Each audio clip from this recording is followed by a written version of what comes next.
ಒಂದು ಹಳ್ಳಿಯಲ್ಲಿ ರಾಮು ಎಂಬ ಬಡವನೊಬ್ಬನಿದ್ದ.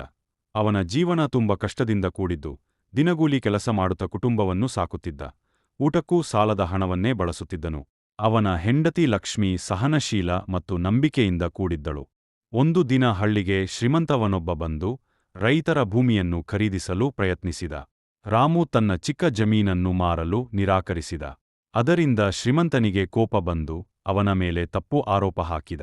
ಆದರೆ ಹಳ್ಳಿ ಜನರು ರಾಮುವಿನ ನೀತಿಯನ್ನ ತಿಳಿದು ಅವನ ಪರವಾಗಿ ನಿಂತರು. ಆದೇಶದಂತೆ ಪೊಲೀಸರು ತನಿಖೆ ನಡೆಸಿ ಶ್ರೀಮಂತನನ್ನು ಬಂಧಿಸಿದರು.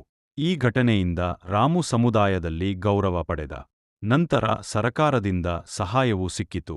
ರಾಮು ತನ್ನ ಜಮೀನಿನಲ್ಲಿ ಜೈವಿಕ ಕೃಷಿ ಮಾಡಿ ಇತರರಿಗೂ ಸಹಾಯ ಮಾಡಲು ಪ್ರಾರಂಭಿಸಿದ.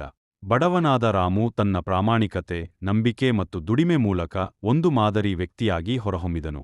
ಈ ಕಥೆಯ ಸಾರ: ಬಡತನ ಅರ್ಥ ಇಲ್ಲದಿರುವುದು ಅಲ್ಲ, ಆದರ್ಶ ಮತ್ತು ಧೈರ್ಯ ಇದ್ದರೆ ಬದುಕಿನಲ್ಲಿ ಜಯ ಸಾಧ್ಯ.